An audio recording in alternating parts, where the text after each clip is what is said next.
Hey guys, welcome back to the garden. Today I want to show you everything I'm planning to get in the ground this March.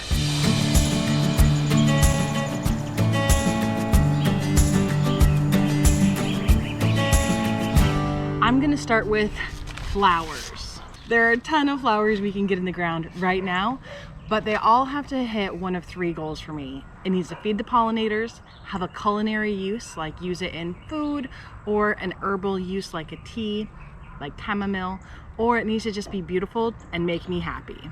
This is milkweed seed and it's the host plant for monarch butterflies. Now monarch butterflies have been declining steadily for years. Now this year they doubled their population from last year, but they're still very, very low compared to where they should be. So I want to try and help, and I'm going to try to find a place to put this in the garden. I'm going to start some hollyhocks. Now hollyhocks are really tall and beautiful, and this falls into the makes me happy camp. I saved some Celosia seeds last year, and I've got a few new varieties to try this year. These are incredibly beautiful and cut flower arrangements. They dry really well, and that works really well for me. I love beautiful fresh flowers, but I'm not particularly good at taking care of them inside. They always get the really yucky, dirty water, and I forget about it for literally days to weeks. So having a dried flower arrangement works really well for me, and it makes me happy for months, especially in the winter. We can direct sow these now, and a little bit later might actually be better because it'll be warmer, and these like really warm conditions. We've got a bunch of different types of sweet peas. Now I've been starting these every few weeks for over a month, and most of them have started to sprout. I have little baby sweet peas showing up, but I'm still gonna keep filling in, and I might be too late, I don't know. It really just depends on how the weather goes for the next few weeks, but I'm still gonna at least give it a try. Strawflower. Now strawflowers are beautiful, they dry very well, and they have like a really cool texture. I've seen them in other people's gardens, but I've yet to grow it myself, so I'm going to try and squeeze these in. Marigolds. Now marigolds is one of my companion plants that I use with tomato. I use tomato, basil, and marigolds, and that has been a winning combination for me for a few years now. I haven't found a specific variety of marigolds that's better than the others. I just grow some. I think I have, the African ones I think are the ones that smell really strongly and help eliminate pests. I like these giant ones. Anything that's giant is going to give you a really long stem and a large flower head, which is fun because you can also use them in flower arrangements. Zinnias. If you're only going to grow one flower and it's your first year trying, I'm going to recommend zinnias because they make excellent cut flowers. They will bloom for the entire summer into fall, into your first frost. They're really pretty low maintenance. They don't need tons of water or food or staking or anything complicated. You literally just toss the seed in the ground and you're gonna have zinnias. Now I have mine come back year after year without any effort. I don't always like the ones that come back. Sometimes they're a hybrid, the ones I plant, and the ones that come back don't look like the parents.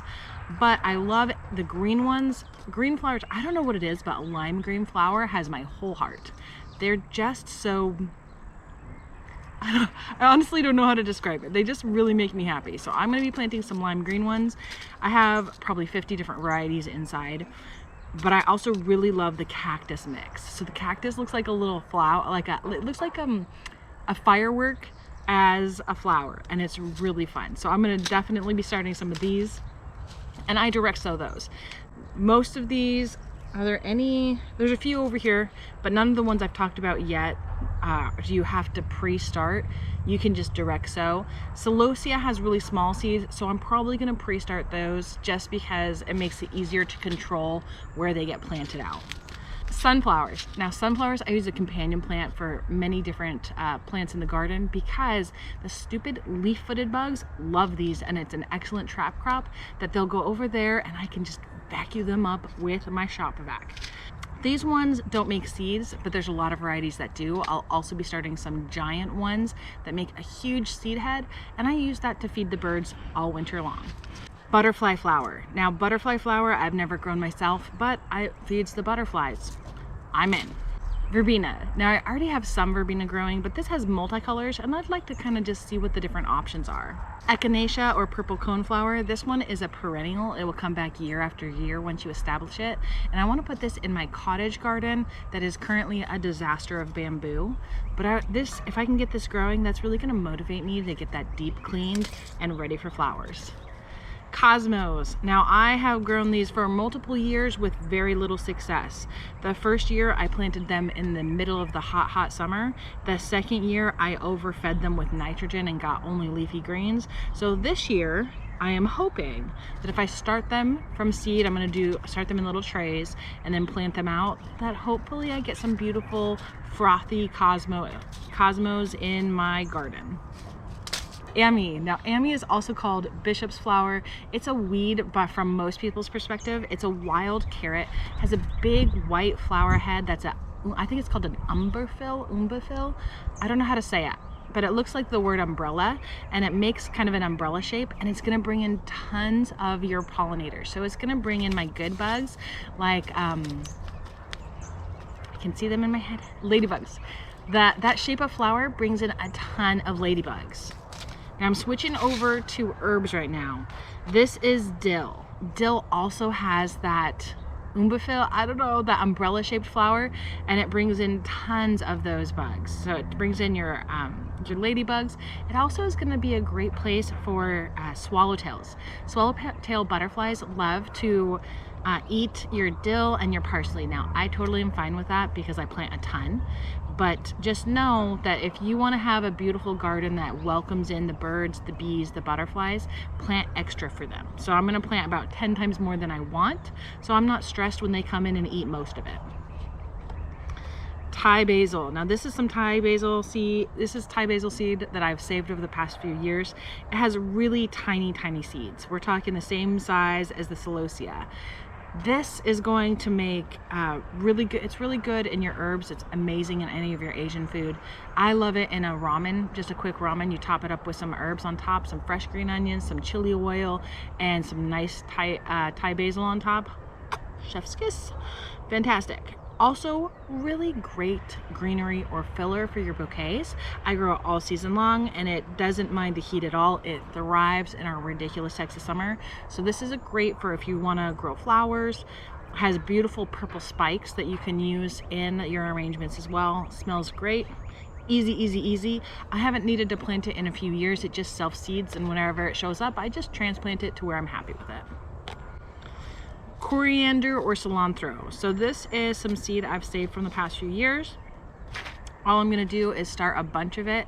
Now I have a few little tiny baby ones coming up, but I'm going to grow a ton of it. I'm just going to make as much of this as I can so that I can harvest it and use it in salsas and salads and just enjoy.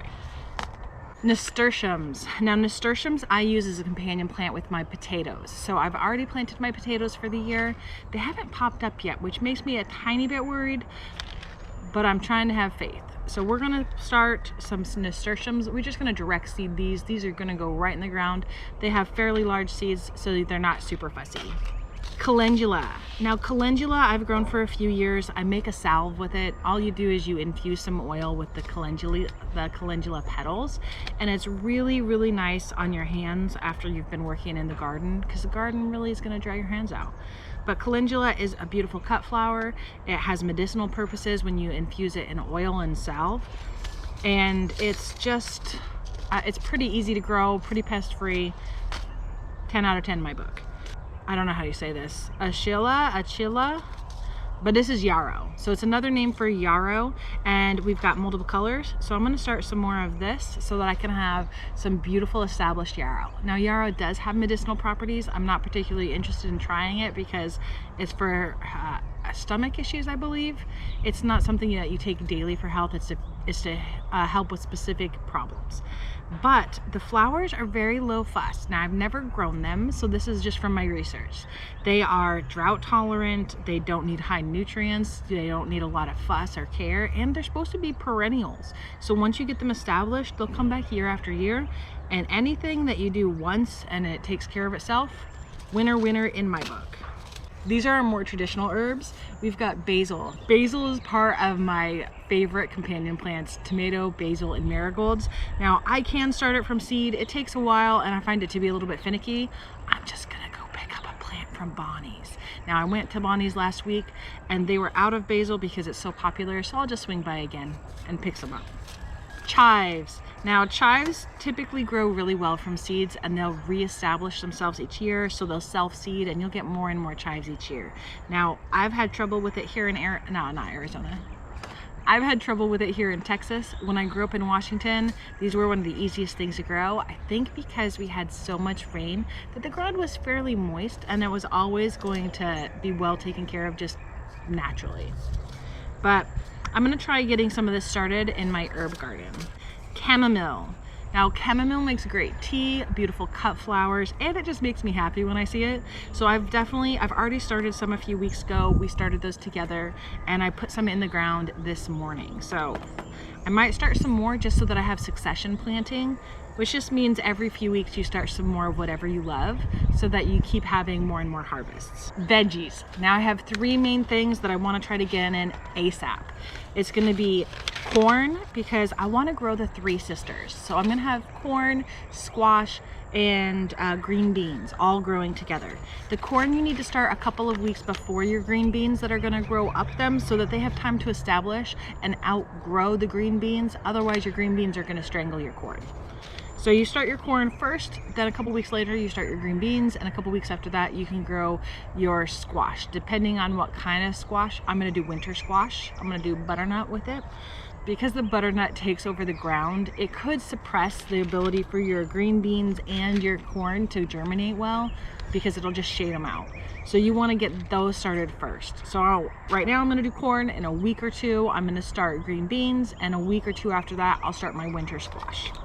I'm going to throw some arugula in the ground. Arugula is one of my favorite greens, and it doesn't like the heat very much, but it does grow super fast. So I'm going to grow some more of this and some spinach. I'm going to get those in the ground like today.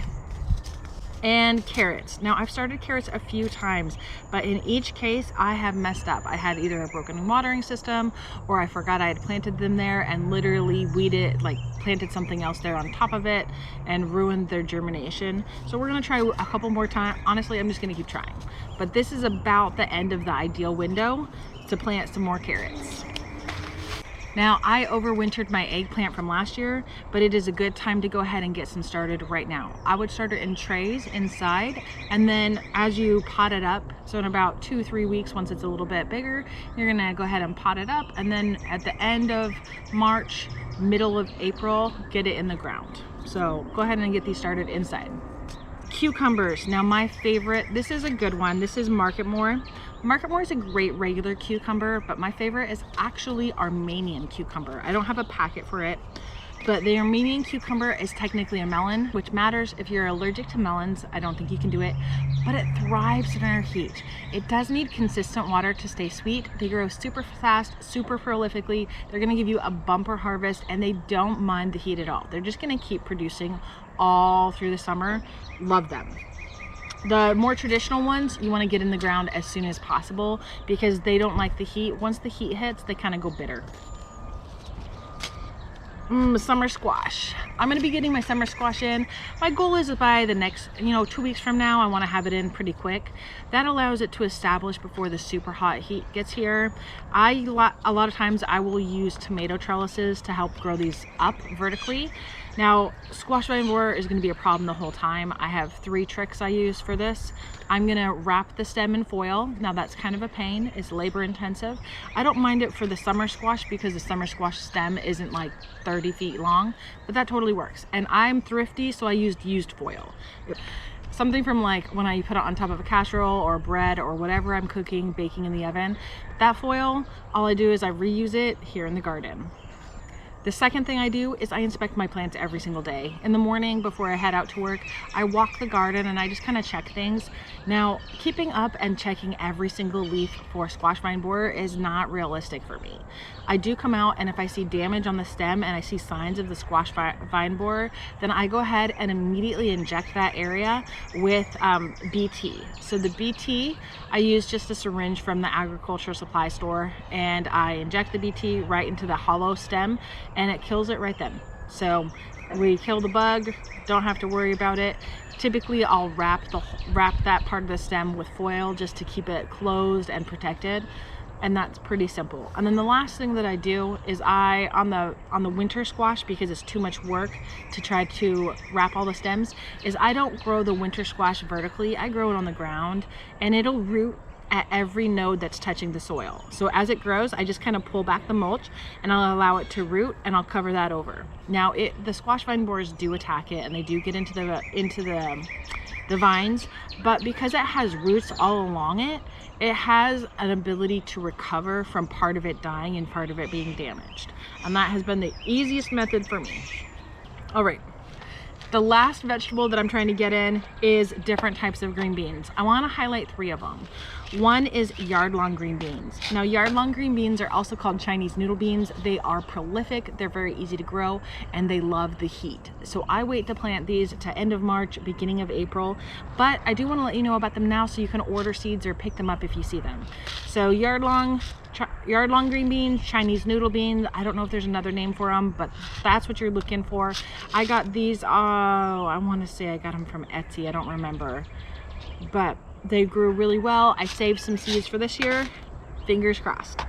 These are Scarlet Runner beans. Now these are beautiful. You can get them very young and tender and use them as a green bean, but I grow them for the seeds and I grow them for the flowers. The flowers are incredibly beautiful. They're called Scarlet Runner beans for the flowers and the seeds.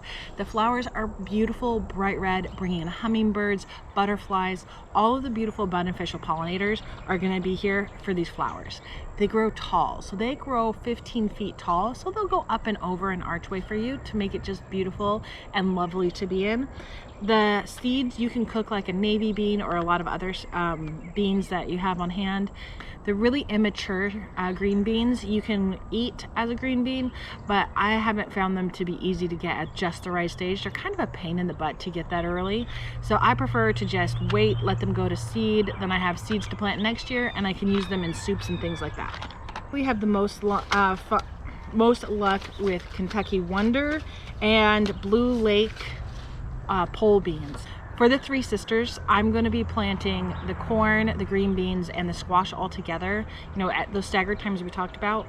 But for the green beans, instead of having them climb up the corn, I'm actually going to do a bush bean variety, because I've tried the pole beans on the corn before and I haven't had good luck with it. It's been a struggle to get it to work. So I'm going to try bush beans and see if that works. I have some bush beans for Kentucky Wonder.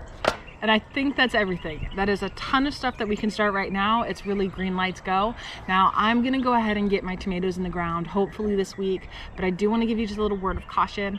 It is still possible to have a freak ice storm or a cold front or something, so be prepared to cover them, and I'm gonna only be planting half.